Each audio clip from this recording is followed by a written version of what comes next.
Have you ever wondered about the woman whose face is one of the most famous in all of history, yet whose life story is shrouded in mystery?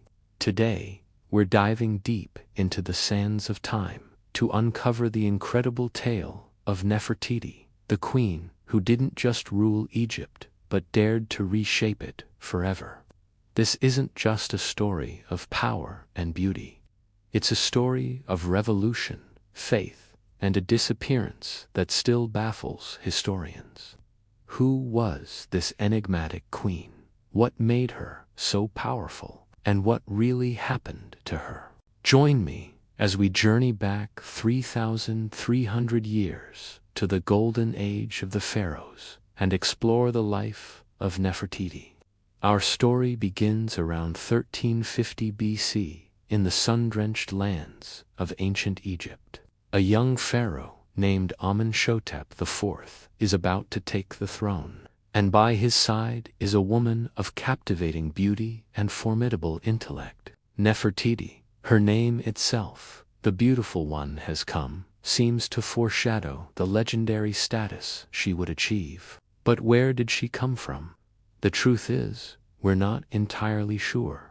Some historians believe she was a foreign princess, perhaps from the Mitanni kingdom in what is now northern Syria, a marriage designed to seal a political alliance.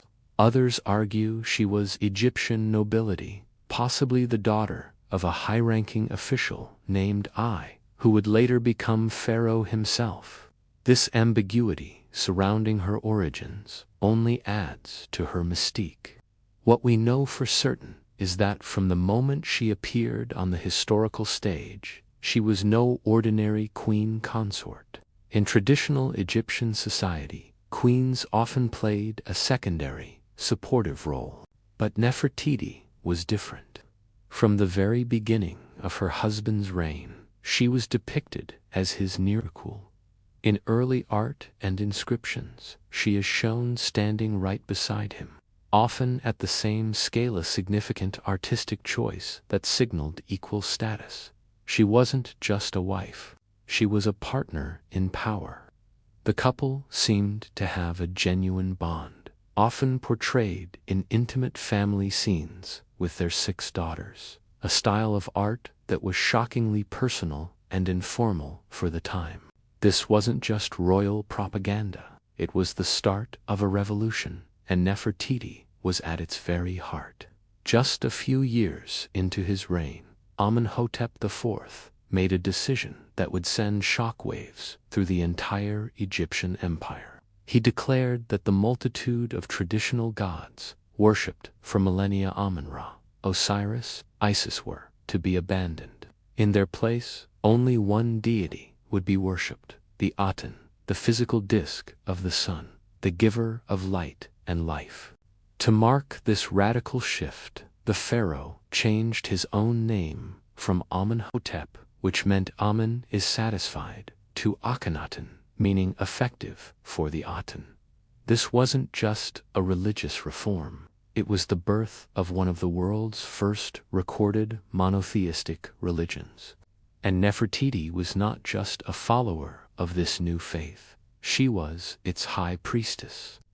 Together, Akhenaten and Nefertiti became the sole intermediaries between the Aten and humanity. Inscriptions and hymns from the period describe them as the only ones who truly understood the sun god. Prayers were directed not just to the Aten, but through the royal couple.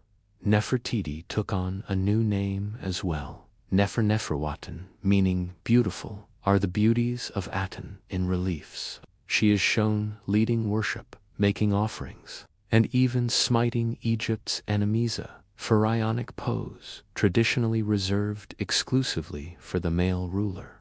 This was unprecedented. Nefertiti was being presented to her people as a corregent, a living goddess whose divine connection was as vital as the pharaohs. This religious revolution was their joint project, and it would define their legacy. To fully escape the influence of the old gods and their powerful priesthoods, particularly the wealthy priests of Amun-Ra, in Thebes. Akhenaten and Nefertiti did something even more audacious. They abandoned the traditional capital and built an entirely new city from scratch. Out in the desert, on a virgin site halfway between Thebes and Memphis, they established Akhetaten, the horizon of the Aten. This wasn't just a city. It was a grand statement, a purpose-built utopia dedicated to their new god. Imagine a sprawling metropolis rising from the sand, with grand temples open to the sky, palaces decorated with vibrant nature scenes, and wide avenues aligned with the rising sun. And at the center of it all was Nefertiti. Her image was everywhere in Akhetaten. She was depicted on temple walls, on boundary markers called stelae that demarcated the city's sacred limits, and in the private homes of the city's elite. The art style of this period, known as the Amarna style, was as revolutionary as their religion. It broke from the rigid, idealized forms of the past, showing the royal family with elongated skulls, slender necks, and rounded bodies. These unique portrayals might have been an artistic convention to mark them as otherworldly, or perhaps a reflection of a real genetic trait. Whatever the reason, Nefertiti was a central figure in this new artistic world, often depicted in a stunning blue crown that became her signature. In Akhetaten, she wasn't just a queen. She was a divine icon, the embodiment of beauty, fertility, and celestial power. For about a decade, life in Akhetaten flourished under the sun. Art and culture thrived, and the city became the vibrant center of the Atenist faith.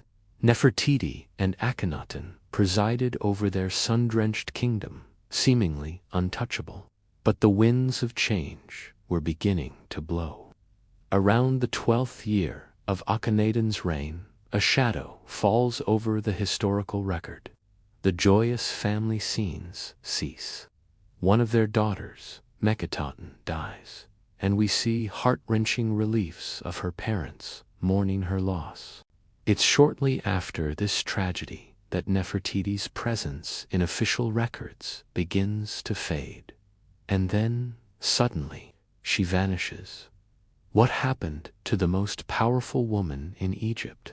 This is one of the greatest mysteries of the ancient world.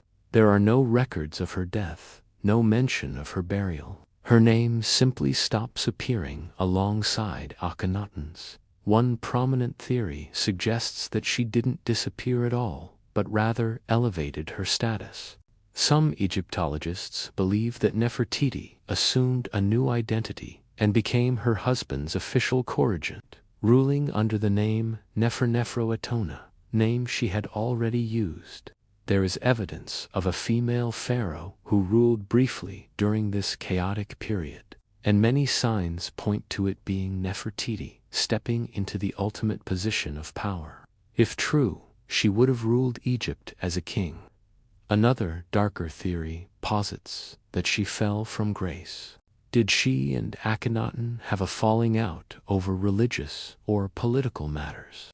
Was she exiled from the court, forced to live out her days in obscurity? Some have even speculated that she was murdered, a victim of courtly intrigue or a backlash from the supporters of the old gods who saw her as a heretic. The most tantalizing possibility is that she outlived Akhenaten and played a role in guiding the young Tutankhamun, who was likely her stepson or nephew. Perhaps she was the one who orchestrated the return to the old religion, realizing that the Atenist revolution had failed. But with no tomb ever found and her mummy never identified, we are left with only speculation. After Akhenaten's death, his religious revolution crumbled almost immediately. The court abandoned Akhetaten, leaving it to become a ghost city reclaimed by the desert. The new pharaoh, the boy king Tutankhamun, restored the old gods, and the powerful priests of Amun-Ra sought to erase all memory of the heretic king and his queen. Akhenaten's and Nefertiti's names were chiseled from monuments. Their temples were dismantled, and their revolutionary era was systematically wiped from official history. For over 3,000 years, Nefertiti was largely forgotten, a ghost queen from a lost city. But history has a way of revealing its secrets. Then, in December 1912, everything changed. A German archaeological team, led by Ludwig Burchard, was excavating the ruins of Ekataton, specifically the workshop of a royal sculptor named Thutmose. There, buried upside down in the sand and rubble, they found it, a life-sized painted limestone bust of a queen. It was exquisitely preserved, its colors still vibrant, one inlaid eye staring out with an unnerving, lifelike gaze. It was the face of Nefertiti. The discovery was sensational. The bust was hailed as not just a masterpiece of ancient Egyptian art, but one of the greatest portraits of a woman ever created. It captured her elegance, her power, and an almost modern sense of individuality. Overnight, Nefertiti was reborn. Today, the bust of Nefertiti, housed in Berlin's News Museum, is one of the most famous artifacts in the world. It has made her an icon of timeless beauty and feminine power. But she is so much more than a pretty face. She was a revolutionary queen who stood as an equal to a pharaoh, a high priestess of a new religion who changed the spiritual landscape of her time, and a political force whose ultimate fate remains a captivating puzzle. Her story is a powerful reminder that even when history tries to erase someone, true greatness can never be completely buried. The beautiful one came, she ruled, she vanished, but she has never truly left us. Her legacy endures, a testament to a queen who dared to stand in the sun. Thank you so much for joining me on this journey into the life of the incredible Queen Nefertiti. What do you think happened to her? Let me know your theories in the comments below. And if you enjoyed this deep dive into ancient history, please give this video a thumbs up and don't forget to subscribe and hit that notification bell for more stories from the past. See you next time.